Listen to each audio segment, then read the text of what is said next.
think, nice, proposing some nice research. The goal for today is for them to present their major ideas, to receive feedback from us as we go through it. There are no rules how this goes, team. You may talk all through your presentation and we don't interrupt you, or we may interrupt you on the next slide. So however it rolls, just roll with it. And we're all here to offer support and to offer suggestions and take it all as positive. Okay? And hopefully when we get done, you'll have some ideas to take home with you and think about how you might twist and turn and tweak and before we move forward. And just so that the our experts know, our tradition is that after the presentation is finished, if the conversation didn't get launched during the presentation, that we pick on the experts to go first with the questions and et cetera. So, and the mentor gets to sit back a little bit and take in the questions. All right, so Team Matrix, anytime you're ready to go, go ahead. Is the camera going? Yeah. Thank you. All right, so thank you everyone for coming to our thesis proposal defense presentation. We're Team Matrix and this is our proposal. So just a brief overview of what we're going to be talking about today. First, we're going to talk about a background of osteoarthritis and why it's such a big problem. And then we're going to introduce extracellular vesicles and explain why that's a viable treatment. Then we're going to go into our purpose and discuss our research question as well as our hypotheses. Then we're going to talk to you about our two approaches, the methodologies, the different data collection methods, and the expected results of both approaches. Then we're going to conclude our presentation by discussing our limitations, our budget, and some future steps. So osteoarthritis is commonly known as OA, and what this is a degenerative joint disease that causes the cartilage to degrade. So as you can see in this figure, on the left side you have a normal knee. There's ample cartilage that provides a cushion between the bones, and on the right side you see an osteoarthritic knee. And so in this knee you see a cartilage breakdown, and this exposes the bones, which causes friction and microfractures to occur.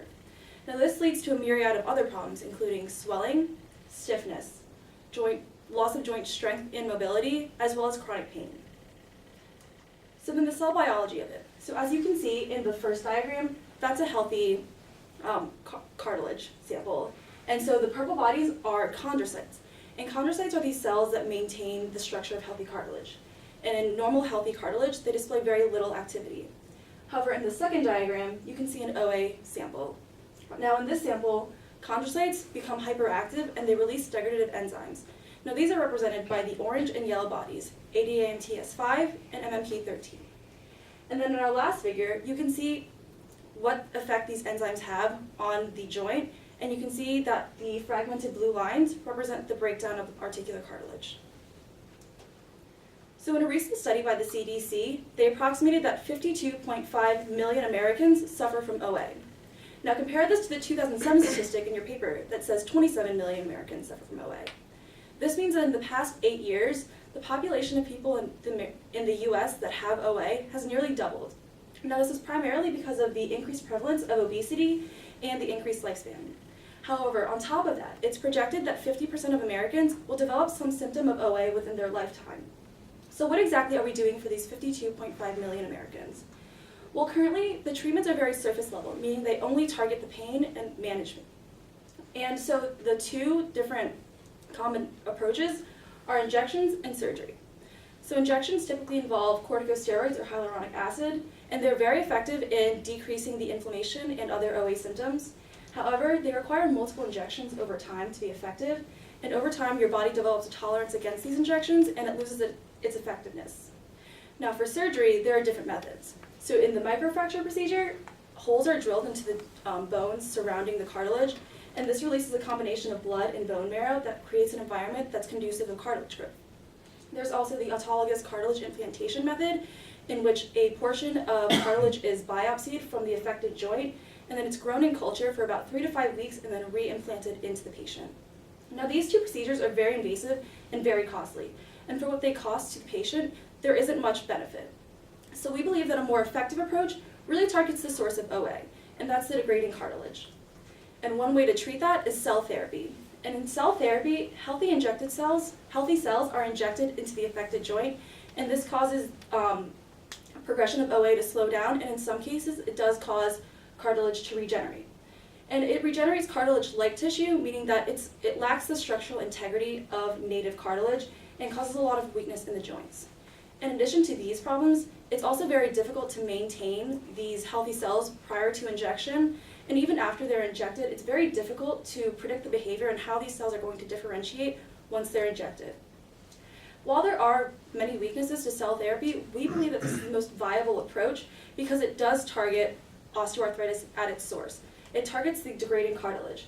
And so we think that its regeneration ability is caused by this communication between healthy injected cells and these OA chondrocytes. And we want to really highlight this factor by using extracellular vesicles. So now I'm going to pass it off to Steph to discuss extracellular vesicles and explain their purpose a little more. So what are extracellular vesicles and how can they offer a potential solution to our problem? Extracellular vesicles, which are also known as EVs, are lipid-derived bodies that are secreted from cells and transfer messages and further cell communication in the body. A closer look at EV targeting is pictured here. We have our vesicle, which is just about to interact with the membrane receptor. Once these two bind, the vesicle can then be taken in through the plasma membrane and into the cell, where it can deliver its message. This way, cells can effectively communicate with one another. In our project, we hope to manipulate the contents inside of the extracellular vesicle to create very targeted therapies and also increase drug absorption. So why have we chosen to use EVs as opposed to other methods? This is a common method to use in the drug delivery field is nanoparticles. And this involves inserting foreign objects into the body. The advantage of using extracellular vesicles to deliver drugs or for other therapies is that EV communication is already a naturally occurring process in the body. For our treatment, we would be taking advantage of the natural signaling pathways that exist between EV-producing cells, such as SFBs, synovial fibroblasts, and chondrocytes. Both of these cell types are very common in cartilage, and in the figure here, we have vesicles moving from the fibroblast to the chondrocyte. In many papers that we read, we saw that EVs induce change in cells. This is promising for our research because we hope to apply this knowledge to hopefully change the chondrocyte pathology and treat OA chondrocytes. So in our project, we will harvest vesicles from SFBs and other EV-producing cells, and also insert therapeutic cargo or whatever to treat OA. In summary, current treatments of OA are not very effective and do not address the problem at its source. Cell therapy is promising, but so far it has been very arduous and has shown little to no clinical benefit. EVs present a novel approach because they have been shown to influence chondrocyte behavior, and we are taking advantage of naturally occurring processes in the body. On to our research questions. How does cell source affect the therapeutic potential of EVs for OA treatment? In other words, which cell type will most effectively treat OA chondrocytes? Additionally, how can EVs be actively loaded with cargo such as therapeutic miRNAs to amplify their therapeutic activity? So our hypothesis. EVs can be altered or engineered to induce chondrocyte production of ECM proteins, thereby increasing the potential for cartilage tissue regeneration and an OA treatment. Now I'm going to pass it on to Allison, who will discuss our approaches. So here's just a brief overview of our two approaches. So these approaches are parallel methodologies. Approach 1 focuses on looking at different cells and determining which ones have the best EVs for therapeutic treatment. For approach 2, we want to focus on the miRNAs and determine which one of these miRNAs within the EVs are the most effective. Once these two approaches are done and we collect all the data for that, we hope to combine the two best EVs and miRNAs to figure out the best optimal treatment for OA. So for approach 1, we will be looking at 3 different cell types. We'll be looking at synovial fibroblasts, bone marrow-derived mesenchymal stem cells, and umbilical cord-derived stem cells. The EVs from these cells will be isolated using differential centrifugation.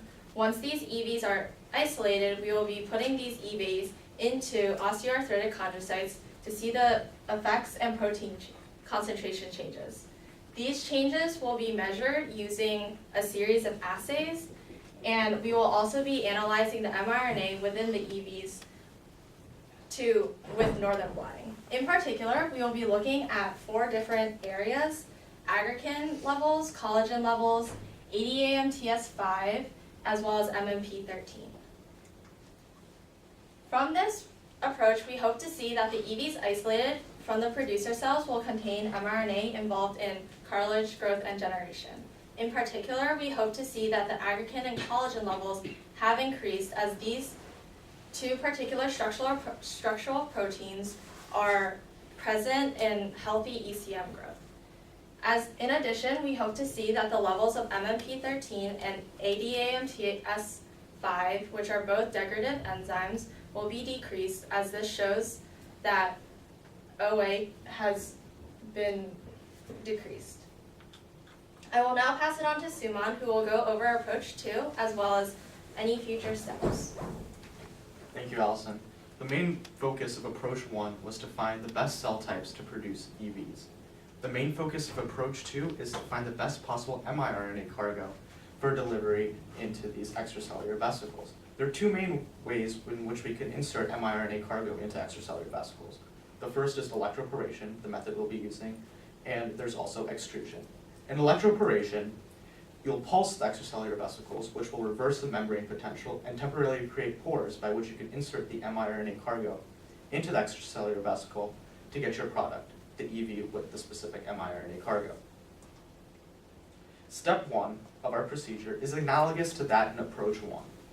We'll isolate the 3 different types of cell types and the EVs from each of these cell types using differential centrifugation. In step 2, we'll electroporate the isolated EVs to insert our specific miRNA cargo. And these miRNA cargos have been found to help alleviate OA symptoms. In step 3, we'll treat these OA chondrocytes with the same treatment used in approach 1 in hopes of finding the same exact result. Our expected results, again, will be aggrecan and collagen levels will be increased, while MMP13, collagenase, and ADAMTS5, aggrecanase levels will be decreased.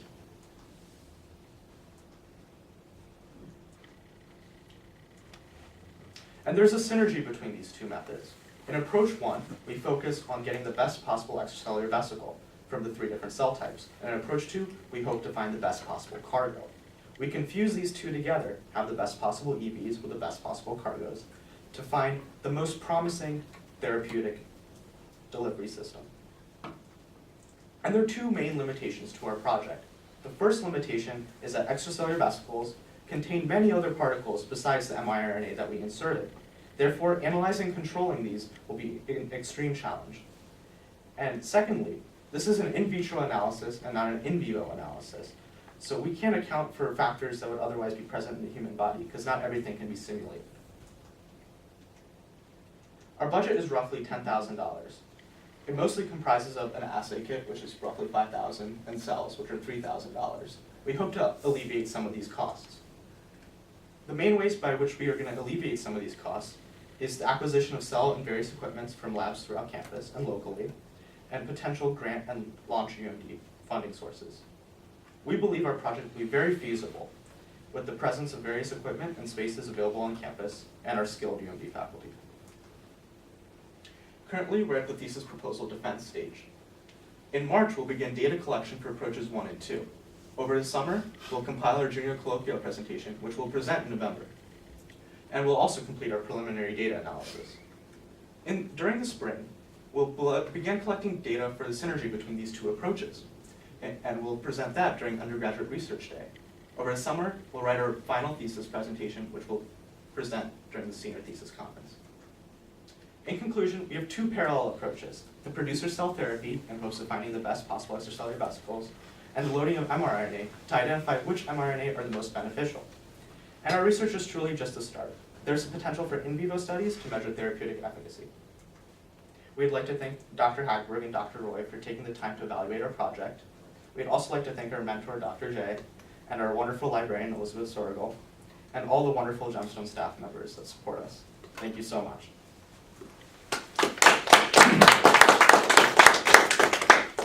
right, very nice presentation. Thank you for putting together a nice show, a nice overview. This is the part where you relax and start trying to absorb how the conversation goes. Right, it's not a grilling, it's a learning moment, right? Who chooses to go first? And someone may want to take notes. Yeah, someone should be recording everything that's said. Go ahead. First off, let me say this is awesome. I mean, really honestly, unfortunately, our application deadline for grad school is already passed, but I would take any of you applying to my lab because we do similar types of stuff in angiogenesis and other tissues. So those are the kind of things you write down. Writing And get a signature. Writing is awesome, and I'm sure everyone contributed here, but it's a very well-written document. I guess the couple questions I have, so in reading through, I didn't really understand how much EVs are functioning in maintaining normal cartilage. Well, we can all answer. Yes, anyone can Yeah. participate. To that, I would say that in normal healthy cartilage, there's really very little activity at all. Of extracellular vesicles that we know of, because during development, obviously, when you're young, cartilage is growing, but as an adult, cartilage is very static and there's not a lot of cell communication or cell activity going on in chondrocytes. Where we know EVs come into play is actually inducing OA. Some of the signals that chondrocytes receive from the synovial fibroblasts are, some papers indicate that these signals are what's causing chondrocytes to change from being healthy to osteoarthritic. So if we know that bad extracellular vesicles can cause this change in behavior, we're hoping that good ones or therapeutic ones can reverse it.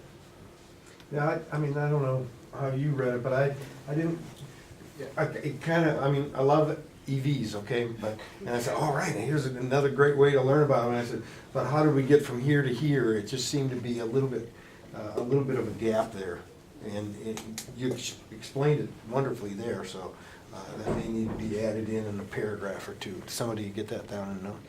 Yeah. And since this is the foundation for your final thesis, get those notes in Yeah, there. and again, I mean, the goal here is to improve it, Right. okay? I'm not dinging anybody, Every once in a while, we submit papers that get killed along the way. Really? Well, I don't know. Maybe no one else in the room does. But I certainly do. I'm really good at it. So, a couple of more detailed questions. So, this one, Dr. J will recognize this one coming through. So where do these cell lines come from? Right, that's a good question. And our hopes is to get it from local labs, and perhaps we can establish some sort of repertoire with those labs in terms of like acquiring. So, I mean, something. are they commercially available, or? Yes, They they are are. also commercially available, which we would obviously love grant money and launch room D money, but Gemstone does also provide us a small budget that we can use to purchase a preliminary set of these cells. Was the $3,000 you have there, that include purchasing the cells you needed? Mhm. Yes. Yeah. And you hope not to spend that money, right? Ideally, yes. That's okay. So Others- maybe you can add why you chose this, the specific cells that you listed there. What's the rationale for each of those cell types? So these cell types are basically stem cells, right? Two of them are. So, bone marrow derived stem cells differentiate into osteoblasts and chondrocytes, so they're very similar. So we thought that would be beneficial to analyze, and then mesenchymal stem cells, umbilical cord derived stem cells differentiate into all different cell types. So we thought also analyzing vesicles from those cells would allow us to see which type of vesicle would be most beneficial. So if we think of chondrocytes, what are they? They're blast cells, they're stem cells, or what exactly they are? What is so do you think like these chondrocytes will proliferate in response to EV, or they will secrete MMPs, or these chondrocytes will die with aging. So we hope that the extracellular vesicles will be able to prevent the chondrocytes from synthesizing MMP13 and ADAMTS5, which will lead to the growth of extracellular matrix and allow further chondrocyte proliferation. Chondrocytes are the basic cell of cartilage tissue. They're the most common cell found in cartilage. So they are differentiated. Yes, Okay, correct.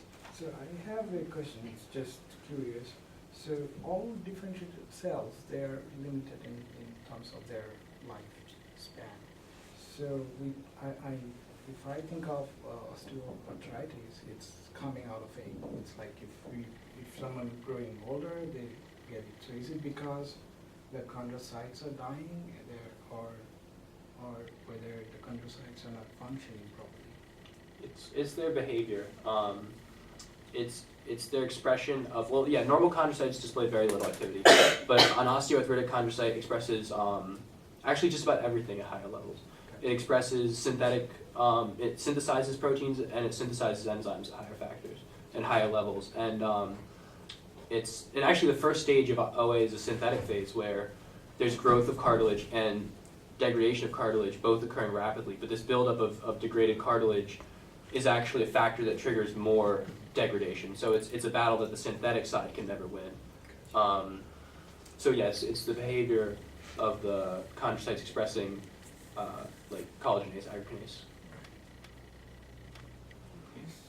So these chondrocytes can never de-differentiate into another types of cell, right? For example, stem cells can give rise to osteoblast or chondrocytes or any kind of cells. So if we activate or if we treat chondrocytes with EV, can they de-differentiate into something else, or it's like? Not that I know of. I'm pretty sure once they're chondrocytes, they're chondrocytes.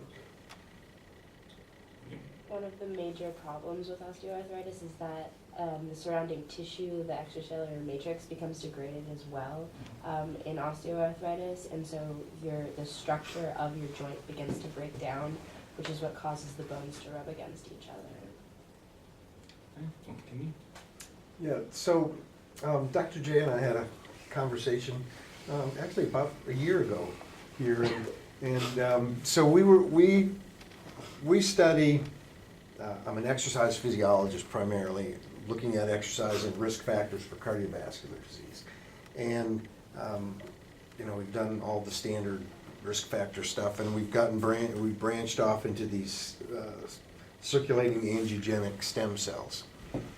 And we like to study young trained athletes because guess how well their circulating angiogenic cells function? To the moon, Alice. They really function really well. And Steve and I were talking about some project. He said, well, we have these disease patients, and then we have these kind of healthy controls of the same age, and we look at the mechanisms of why their cells function differently. And I said, well, what if you extend that down to young athletes, that continuum? And I could see smoke starting to come out of his ears from the gears turning, and then it's like, all these additional mechanisms that could be involved instead of just going from there to there, extending to here. So these cells you get, do you know anything about them? I know some of the cells that we can buy from cell lines, they can be from a postmenopausal females or something like that. You obviously would like to have the healthiest cells possible. Is there some way to optimize the chances of that happening? That's definitely a good question. It's something that we definitely need to look into. Those cells are typically commercially available, so Yeah. we read about that in depth a little bit more and hopefully get an idea of where those cells Do come from. Steve, do you know anything about these cells and those kinds of options? Is there any information associated with those cells? Yeah, you can always get the donor history if you're getting a single donor, derived thing from a company, but I don't know how much flexibility there is in selecting that, so that's a good issue to look into. You need to get a 25-year-old marathon runner who's probably not going to be donating these tissues to the But that's I mean, that, again, because you argued early on that a lot of these stem cell therapy programs or interventions don't work very well because the stem cells just don't function very well. You know, if they don't work well, it doesn't make any difference how many you put in. But here's another chance of maybe having some better functioning cells to generate some better EVs along the way that might improve the chondrocyte function even more. So that was kind of my biggie. I can go through I typed it out, sorry. So how many, you didn't talk about sample sizes or anything like that? Pregnant pause. Maybe we should. That's something we definitely have to take into consideration and kind of work out. Have you thought about it? I think we were a little hesitant to, really think about very, very specific protocols like that because, we talk to our upperclassmen friends and sometimes these meetings can involve big changes in project direction. So we wanted to make sure that the foundation of our project was strong and that our direction forward was strong, and we could hammer out our experimental. That's a good CYA answer That's there. Did you take that down? Did you take that response down? So let me follow up on that. So this is something we've talked about before, but along with these, defining group sizes is something that you can do, but you're very non-specifically describing what your expected results are going to be, increases and decreases. And can you talk a little bit more about anything you know about what's a significant level of increase, decrease, that you might observe, and that in and of itself might help you define some of the experimental numbers. Yeah, I think finding some preliminary data will help us compare from the beginning to the end and how much of an increase we want to see how effective it would be. And so what's a good thing, so if we don't know that information, what are the sources that should be used to kind of benchmark that data? Current cell therapies and how effective they are in increasing aggregate and collagen. Control samples. If the aggregate and collagen levels are very upregulated in our EV treated samples, that's an indication that the EVs did have some effect on those pathways. Yeah, I guess my question is more about how much upregulated does it have to be to mean something? Because it could have an effect, but not necessarily a therapeutic effect, depending on the magnitude of the response. So it's kind of important to at least have an idea of what the magnitude. Is there a value to get a very small effect that would be deemed non-therapeutic, but a measurable effect? The way I look at it, to be honest, is that all the OA studies we look at, they characterize their their results mostly by either like clinical benefit if it's an in vivo study, or just by reporting like statistical significance in an in vitro study. And so ultimately what we're looking for, I think, is like a statistical significance and a dose-dependent significance. So if we can see that the more of our treatment we provide to these cells, the better their behavior gets in terms of expressing what we want them to express and not expressing what we don't want them to express. If we can see that kind of behavior, I think it's tough to conclude anything for certain in vitro, but if we can see that kind of behavior, then it would be, I think worthwhile to move on to in vivo. We had a faculty member who came to us from a drug company, and her statement was in these kinds of measures, twofold or U-fold. Now, I mean, that's a gross generalization, but like Frank asked, okay, so you see a 10% change.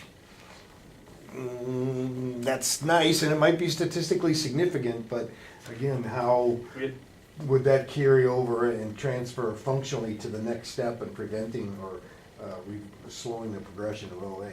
Absolutely. We'd have to find we established the current treatments as the benchmark for which we could compare our analysis and to determine whether it's statistically significant or not. I can't follow up on that question that I don't expect you to answer. I just want to try to see if I can phrase it from a non-cell biologist point of view. So you have these extracellular vesicles that you want to load, and inside those vesicles is going to be 10,000 other things, right? Yeah. And then you're going to get, Or maybe 100,000. there's going to be lots of stuff, okay? So I think you said this is your first limitation you're worried Yes. about, right? So A, can I load it? B, can I load it and get it down and get it across the membrane and into the cell? And then measure some impact of that resulting delivery, right? There's many places in there where you're going to have to quantify success or failure, or some scale of success or failure. And I'm just throwing this out so that you think hard about what are those control measures, the control points that have to be measured. And they may be very well described, I may not have understood them. Okay, but there's several different points in that process that have to be quantified to say, did it work? Instead of just waiting to see whether the knee feels better tomorrow. I mean, that is not how you're gonna measure it. So think about all those critical points of quantifying success, and clearing one hurdle is success. The third hurdle might not work. So I mean, the first one does. No answer needed, just me thinking from a non-cell person's point of view.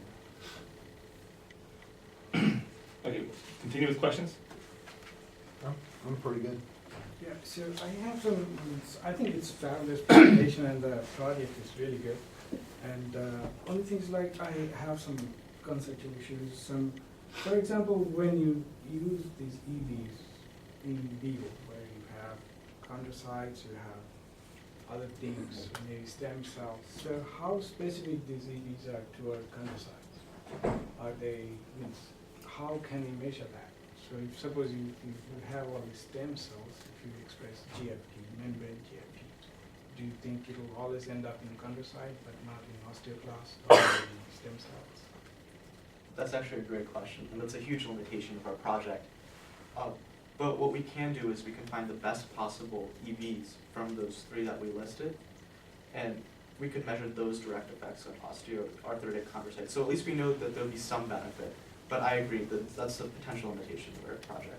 Right, as a next step, when we actually look at this for in vivo, or whatever steps this project follows, we would be able to test, using better models or models that better represent in vivo conditions. So maybe some, like if you overexpress a membrane GFP in some of these stem cells, you can check some of these EVs in chondrocytes or maybe some other kind of cells. Yeah, that would be a great idea. Just to add on to that, the other thing to think about is what's the relative specificity of what you're proposing to do compared to current treatments? And if you're injecting cells or you're injecting anti-inflammatories, nothing's guaranteed to go only to the cells where you want it to go. So maybe just evaluating the relative specificity is also, give you an idea of potential efficacy. I think that's definitely part of approach one, is seeing how many extracellular vesicles are uptaken from the different kinds of cell types that we're looking to test. And also one of the benefits of extracellular vesicles is that since they are used in cell-to-cell communication, some of them are going to be tagged to specifically target chondrocytes. So depending on how many extracellular vesicles a synovial fibroblast perhaps releases that are tagged to go to chondrocytes, we'll be able to hopefully measure that and see if that would be an effective way. Also, another benefit of EVs is that they don't respond to inflammatory conditions as much. So the message that they have, they carry that message along, and it's the same message. They're not influenced by external stimuli as much. So we know that it's going to be delivering the message, and the message won't change. I think that these are great things, but only things like the specificity is very, very important here. Probably can be measured with maybe GFP or some other kind of assay. So I have one more issue. So okay, so levels, so everywhere what I'm seeing that you are measuring the levels of MMP3, 13 or Adam, whatever enzymes. So levels are good, but I think some of these enzymes are kind of like synthesized as proenzyme. And their activity is regular by cleavage. So they are cleaved off, they become active. So even if the levels are fine, they may not be active. So do you have any plan to check their activity, even if suppose it's highly expressed, but they are not active? I think MMP13 and MMPs, they have some kind of phorogenic, some kind of substrate, phorogenic substrate that can measure their activity. Maybe you can put that in assay. And I believe we're doing one of those for aggregates, right? Yeah. We have an activity assay for aggregates, but yeah, you're right, we should do one for collagen as well. And I know that there are assays that test for like cleaved aggregate and collagen, so we could test that and use that just like to correspond to levels of active enzymes. Just so I understand, that would be supplemental to the total concentration or the total content. Yeah, absolutely. Okay. Some of your EVs you are loading with RNA, and those RNAs, mRNAs, corresponding mRNAs, they are known to be expressed in chondrocytes, very Yes. available. Okay. For that approach, it's more important to figure out, like, for us, we're really trying to test which combinations are most effective and which combinations are most effective in each of those 3 cell types, EVs. Yeah, coming to the combination, here again, I'm a little bit confused. So you are collecting EVs from 3 different cell lines. Yeah. And then testing which one is great. Yeah. And then on the other side, you have several RNAs, 4 or 5, and then you're testing all of this. But then, suppose the EV from A is great with RNAi1, but not with RNAi2. That's why we're testing all 3. So how, you have to combine all of these? Yeah, we have to do a associations? lot of combinations. So again, I'm trying to understand, so you have to do a full factorial analysis, so they all might not be compatible. Or, is that right? Yes. See, we learn a lot. Okay. And the other, just to speak up for them, there may be a process of elimination that there's clear advantages of an uptake, right, in the first study, then that's gonna maybe eliminate some of the candidates for the second one. Elizabeth, you want to have some library-focused questions? So I read through it and it took me a while. And like Probably not as long as me. I don't know. I cleared my entire schedule yesterday to figure it out. And I can say after going through your presentation, I understand it. At least I think I did. And from the library side, you guys were always picking really good sources. You were looking at journals and looking at recent stuff that sort of was reputable. And so I'd be interested to see, as you continue on, definitely keep up looking at current research. And then to go along with sort of some of the data that you're interested in collecting, there might be ways in the library to get you data sets or information on similar topics or similar studies. So we might want to think about that further down the line, seeing if there's a way, if we have the data sets already, or if we can acquire them for you to look at for your research. So, That'd definitely be useful for us. yeah. Thank you. So that's like a new thing where we did a training on it a couple months ago. It worked. And yeah, I remembered it, so I guess it was a good training. So yeah, in the future we'll have to think about that and maybe come up with some data. Nice.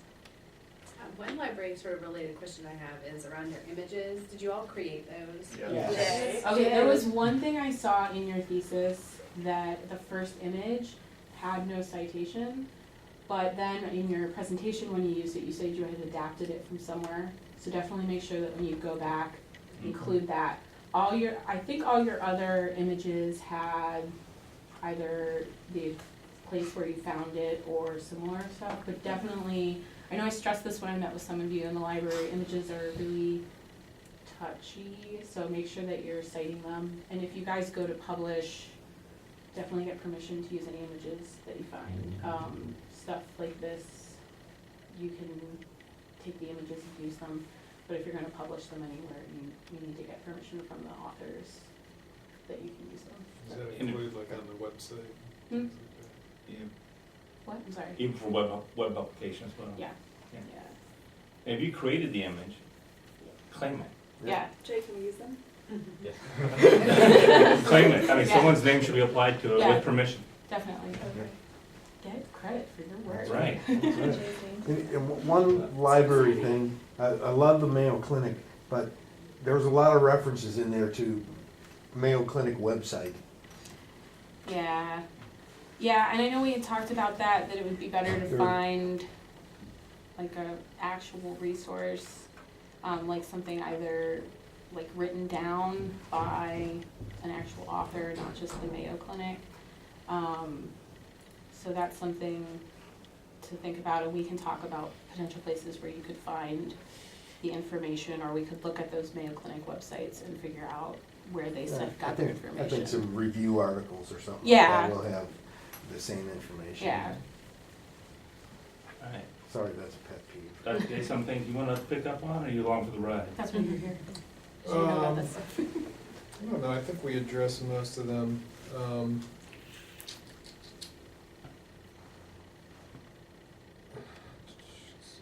You see all the stuff he has written. Well, this is all stuff we've all talked about. Sorry, this is like a semi-unfair question, but there's a lot of bioengineering and other engineering people on the team, so I'm just curious. So, you know, one of the main approaches you're talking about is electroporation to load microRNAs into EVs. So, why would that work? You know, okay, so you create you know, holes in the membrane, but what's the driving force for microRNAs to actually go inside and stay inside of you know, an electroporated EV? And what's the, okay, well, answer that question. Thanks for asking that question. Well, I was just gonna say cell membranes are negative and nucleic acids are negative. So when the membrane's intact, they're not just obviously not just gonna naturally go across. But with electroporation, I think we can open up. I know there's a membrane potential across cells. I don't know. You might have better numbers on this. So the application of charge reverses the membrane potential, which opens the membrane, but I think the mRNA molecules would diffuse in because of the concentration gradient, right? Yeah. Yeah, once it's been opened. Right, okay, so, yes, so there's some concentration gradient now that you've, you know, removed this barrier to diffusion, you have diffusion inside. So then what then, you know, limits the overall, you know, potential amount of microRNA that could accumulate inside of an EV using this approach?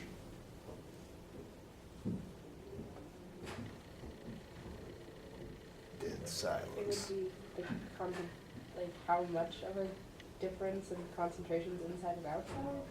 Like, so if you got to the point where if the cell was in equilibrium, no more microRNA would enter the cell. Mm-hmm.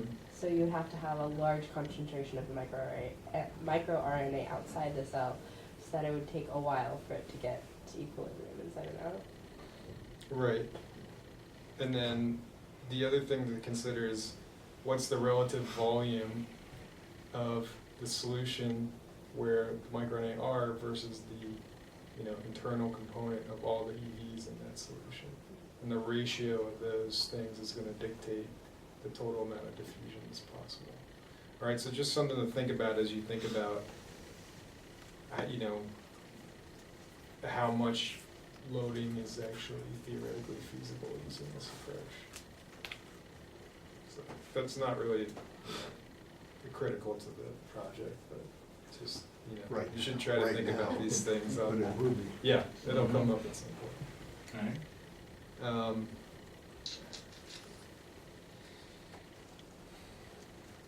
Yeah, I think that's You good? painful enough for me. Okay. You will have multiple additional opportunities, I'm sure. Kristen, Yeah, so thinking forward as a team, have you all thought about, I know you have a plan for how you'll sort of divide up into subgroups, how we hold each other accountable? So, Mary is our. I always like take meeting minutes, and at the end of every meeting we write down like takeaways and to-dos. So we'll write like who's responsible for what that week, and then at our next meeting like go over and see if we've done what we said we were gonna do. And like I know last semester for all the assignments we had, we would make like a very clear timeline of what had to get done by when and by whom. And I feel like we did a pretty good job of keeping up with it. I think we all like take a lot of pride in what we do, and that sort of like keeps us accountable for it. And then I think we're all comfortable saying like, hey, I saw you didn't do this in Google Doc. Can you do it? And I think we're good at getting stuff done. And our team norms dictate that if someone is repeatedly like not making their internal deadlines, our team mom, Alex, we'll have a conversation with that person about why perhaps they're unable to make their deadlines, and if it's a personal or schoolwork issue, maybe we can adjust some of the workload so that everyone is able to contribute fully. And if it becomes a repeated problem, then that's something that we take to Dr. J. And just like another thing about that, like at the end of like every big project, we do like these little like peer evals, and we just send them all to Alex, and he kind of just compiles everything into spreadsheets and like sends out feedback on like positive things and negative things, so that just like helps us like keep track of each other and make sure that we're doing well. Also, we utilize a GroupMe for basically more casual, but also we can also use our GroupMe to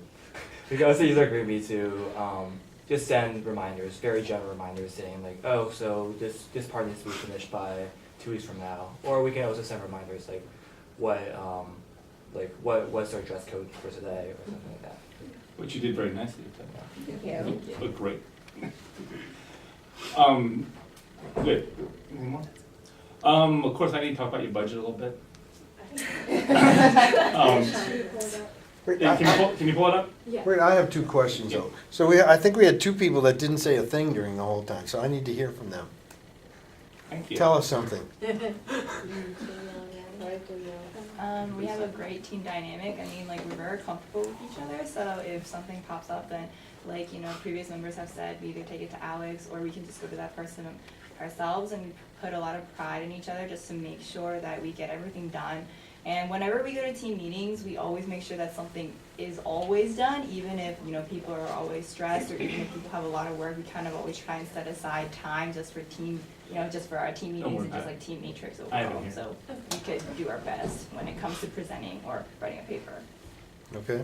I think also something in terms of like the lab work itself, there's definitely like a lot of different levels of experience. So like once we get into the lab, like I think a lot of people are excited to either like learn a lot of new stuff and go through the training and experience it, or like teach each other, because some people have more experience than others and have been in labs, and some people have like nothing. So there's like a big range of a spectrum, and I think we're like excited to see how that goes. Okay. Just making sure that everybody was heard from along the way. Well, thank you. Okay, so you have a budget. And you have a budget with, there's a top row missing. It just says budget up there. This is everything. That's Okay, in that's all the there. dollars. We have all the, Got cut off. Okay. So we give you a small portion of that to use. Right. And you're gonna find some philanthropically hearted individual to give you the cells. And so we've also From Young Marathon Runners. yeah, exactly. That's the hope. So we've been researching some possible grants, and we have 3 lined up that are due in March. And so we're going to try and take the feedback from today, put that into a new proposal, and then submit those. I think they're all due by March 15th. I think 2 are due in March, and then 1 in June possibly. Do you recall where they're going? One is Sigma Xi. I have them all in a database on Google Drive as well, with all the deadlines.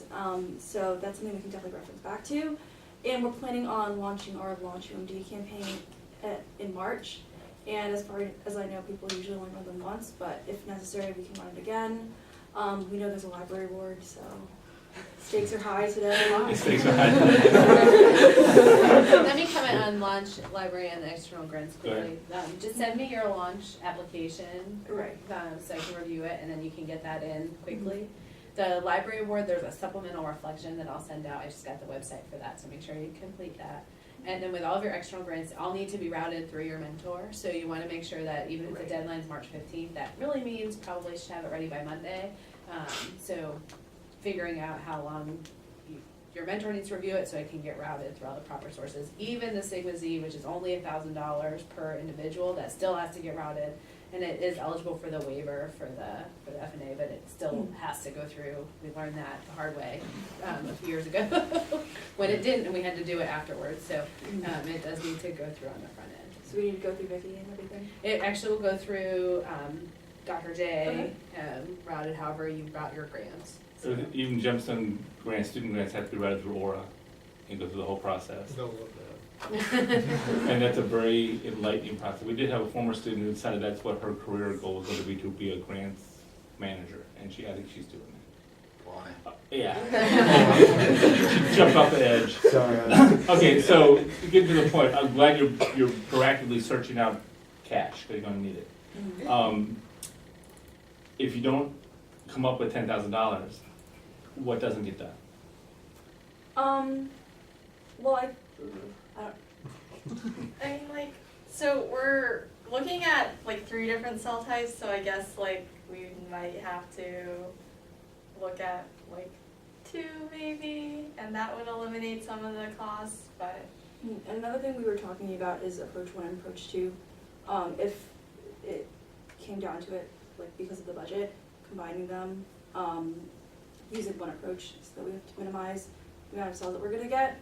Also, this is an overestimation, so a lot of the equipment and a lot of the cell types and assays are already on campus or can be locally sourced, so we have this as an overestimate, like maximum budget, but we expect It's a good it to place be to lower. start. Exactly. Okay. So what are budgets? I mean, so should I ask how much gemstone contributes? We give each team $600 a year, and we do have a supplemental budget upon request, modest, of a couple $1,000s per team if they need it. If they have to demonstrate they do. But we don't have, which requires a little 2-page proposal. But we do strongly think that grantsmanship is part of the research process. Therefore, So what kinds of budgets have been proposed before and people have made them, or? well, it depends on what the discipline is. You know, some things don't cost anything to do. So from almost zero to, we've had $45,000 I think for a project, which they've raised money to do. The original Team Breathe, wasn't there's like a $800 million federal grant that they received? What was that? No, 800,000. Oh yeah, Well, even that, I mean. It is a Friday. I wouldn't be sneezing at 800,000 either. No, they're after the fact. Their team went on and they used their thesis and generated a $800,000 grant to come in to support their mentor's lab after they left. But a couple of them hung on from grad school. All right. No more sleep for you guys. Okay. He didn't ask me to ask that question. Any last questions from the esteemed panel? I mean, I'd just like to say, I think this was written very, very well. honestly, going through master's theses and doctoral dissertations, I probably made fewer changes in this and small edits than I do in most of those, so awesome job. Thank you. Yeah, it was a pleasure to read, and when you're reading something that's outside your discipline, it helps when it's written well. Yeah. It was very well written, like So, everything I've read of yours. So very good job. Okay, that's excellent. You're the first team to go this year, and that's great. The bar has been set high. So take the comments, take the suggestions, think about them. Get your plan together, get your money together, and charge forward. Who's gonna be the lead person on the launch? Taylor, okay, so we Okay. should talk. Okay. Excellent. We've had tremendous success with launch campaign. Yeah, we've raised about $60,000 so far through launch MD for teams. So I mean, it almost seemed like there'd be some folks out there to really target this to alumni and things like that somehow or other. that's the launch conversation we'll have. Yeah. And sometimes during the launch process, you identify individuals who have keen interests, or their workplace has a keen interest. And Or they're walking around with osteoarthritis. difficulty. Oh, well done. Thank you very much. Betty. Good job. Thank you so much.